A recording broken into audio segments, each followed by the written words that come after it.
kiritdi To'rabek. Undan aslo qo'rqmaydi, cho'chimaydi.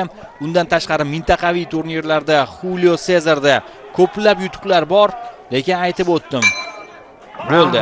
Bizning sportchilar uni bemalol yuta oladi. Bunga ishonamiz. Jang boshlandi. Habibullayev qizilda allaqachon payqab ulgurdingiz. Ikkilik zarba, bitta chap qo'lda Sanchqi, undan oldin o'ng qo'lda yon tomonlama zarba. Ajoyib chiqdi hammasi. Julio qo'lni tushirgan, zarba o'tkazib yubordik. To'rabek boshni chayqadi, chinozlik sportchi. Habibullayev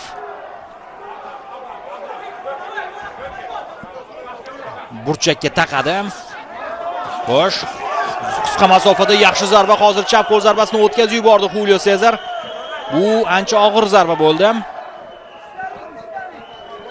Xo'sh, qo'lni tushirib oxirigacha jang qilarmikan?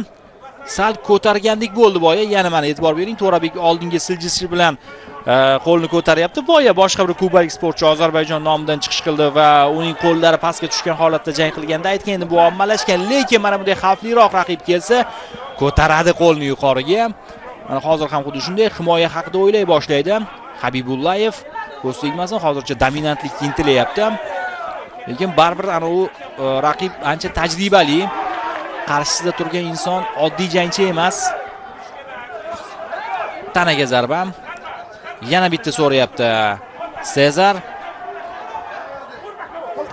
Lakrus yon tomonlama zarba so'rashdi murabbiylarimiz.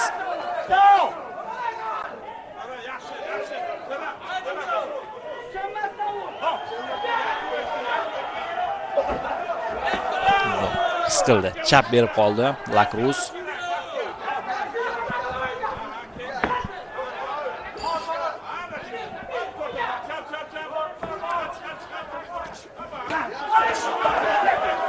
Yomon emas. Mana bu yerda To'rabek Habibullayev.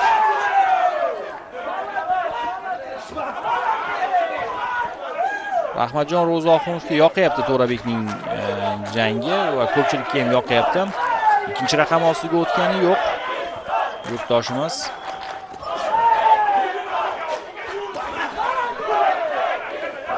O'ta katta tajriba egasida Julio Cesar, chunki u umumiy 311 ta jang o'tkazgan. Tasavvur qilasizmi? Va yaxshi! To'rabek bosim qilyapti. Bosimni ushlab qolmoqchi. Xo'sh, markazni egalladi tanaga kubalik sportchi. Xavotir ola boshladi. Julio Cesar 311 ta jang havaskor boksda, umumiy 946 raund o'tkazgan havaskor boksda. Tasavvur qilyapsizmi? Salkam 1000 raund. U mana bu ringlarni haqiqiy qiroli bo'lgan. Havaskor boksda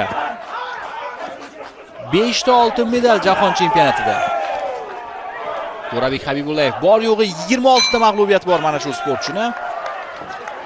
Umumiy 311 ta jangdan.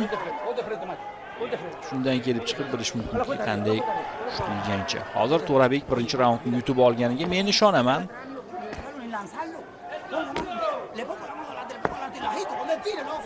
Toshkentdagi jahon chempionati 2023-yilda Lazizbek Mullajonov aynan mana shu sportchini Julio Cesarni mag'lub etgan edi. Lakruzni Lazizbek Mullajonov uni mag'lub etgan o'zbeklar qatorida bor. Buni eslab o'tishimiz kerak albatta.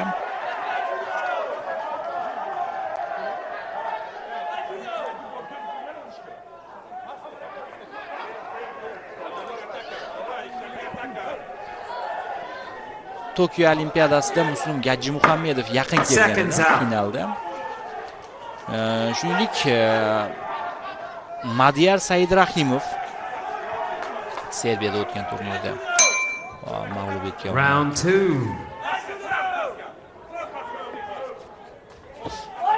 Yo'q, Madiyar Saidrahimov yengilgan. Ikkinchi raund.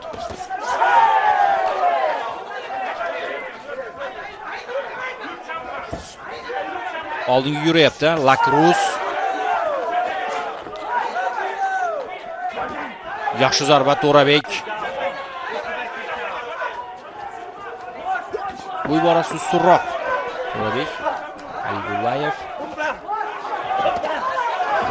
Va yaxshi Habibullayev. Bu bosim natijasida bo'lyapti. Mayli, hisob ochilmaydi hozir.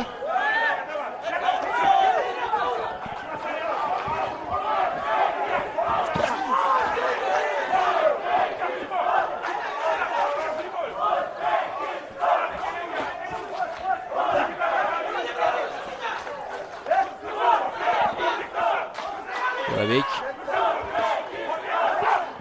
masofani yaxshi ushlab turibdi. Habibullayev yana bitta zarba. Ana endi yo'q, endi ham hisob ochilmaydi.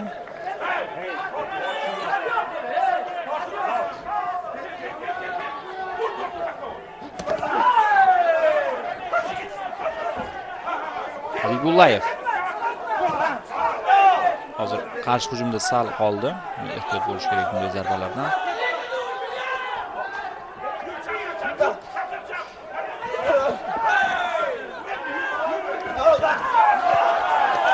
Yaxshi, Habibullayev ochiq jangdan qochmayapti sportchimiz va aniq ishonchli zarbalarni yo'llayapti.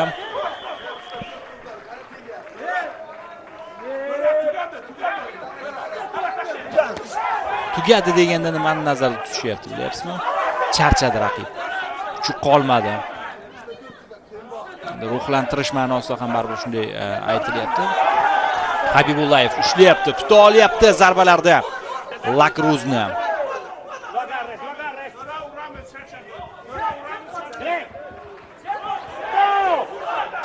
Yo'q, referi qarash kerak bu vaziyatga mana. Qo'lni ushlab qolyapti. Lakruz sekin jangdan qochyapti. To'rabekning bosimi ostida u biroz nafas rostlab olish uchun shu yo'lni tanladi. Yana qo'llarini pastga tushirib oldi. Habibullayev esa hammasini konsentratsiya bilan bajaryapti. To'rabek ancha o'sdi. Ham bokschi tomonlama, ham tana tuzilishi tomonlama. Masalan, Hanjoudagi Osiyo o'yinlarida eslaymiz, yoshgina yigit edi va gavda ham hozirgichalik o'sha muskulatura ham bunchalik qurilmagan edi. Mana ringda haqiqiy gigant jangchiga aylandi. Har tomonlama, ya'ni yana o'sha aytaman, tana tuzilish tomonlama ham haqiqiy og'ir vaznli bokschilarga xos bo'lgan sifatlar bor unda va jangchi tomonlama, jang olib borish taktikasi tomonlama ham.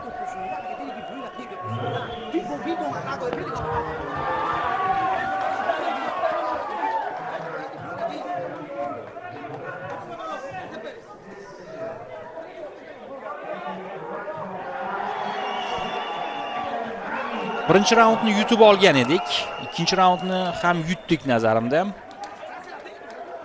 Va ikkinchi raundda farqli ravishda kattaroq hisob bilan yutgan bo'lsak kerak. Xo'sh. Ko'rsatiladi mana. Ha, oldindamiz. Ikkinchi raundda 4-1, birinchi raundda 3-2 edi. Umumiy hisobda hozir 3 ta hakam Third and final round. Bizning g'alabamizni ko'rsatyapti. Bittasi raqibning g'alabasini, bittasida 19-19 durang holati bo'lib turibdi. Yana zarba. Habibullayev 1 raund qoldi.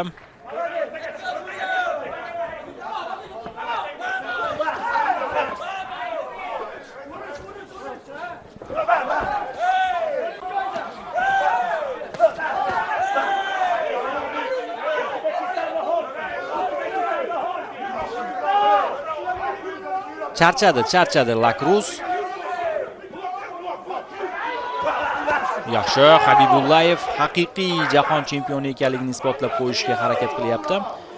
World Boxingning turnirida o'sha Liverpooldagi jahon chempionati haqida gapiryapman. Hozir taqiqlangan zarba ham bor edi. 2 daqiqa.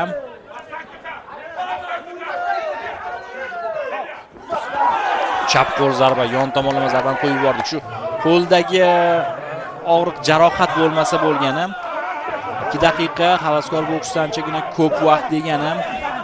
Yaqin masofada jang o'tkazyapti To'rabek va zarba yo'llashga harakat qilyapti Lakruz.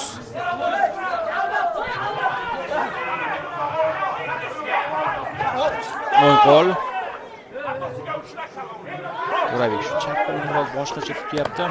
Yaxshi, mana chap qo'lda zarba ham yo'lladi u. Ochiq jangdan ehtiyot bo'lish kerak baribir. Lakruz hozir bor omadini shu zarbalardan qidiryapti. Habibullayev esa masofani qisqartirish orqali uni biroz o'ziga noqulay holatda qoldiryapti. Ya'ni Lakruz uchun noqulayroq uslub baribir yaqin masofa. Habibullayev egilib olgan yana kamiga. 2 raundni yutdi. Shu nimadir muammo paydo bo'ldi Habibullayevda. O'sha qo'ldagi jarohat bo'lishi mumkin nazarimda. Darhol o'zgarib qoldi. Murabbiylar ham aldab tur deyishyapti.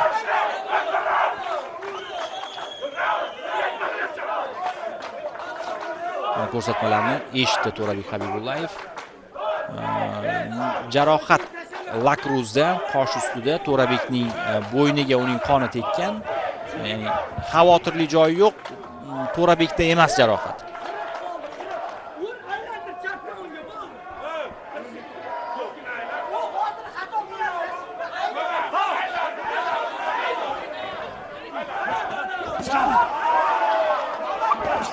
Yana zarba Habibullayev o'ng qo'lda yarim daqiqa. Xo'sh, chap qo'l.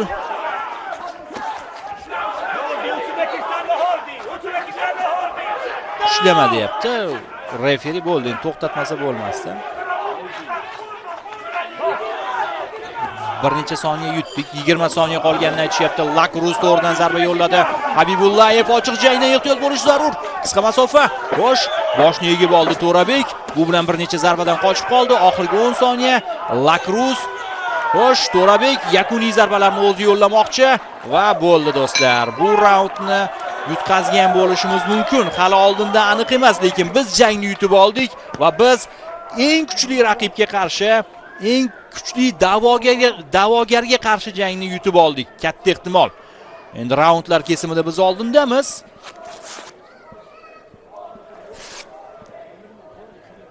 To'rabek. Zo'r, yaxshi jang.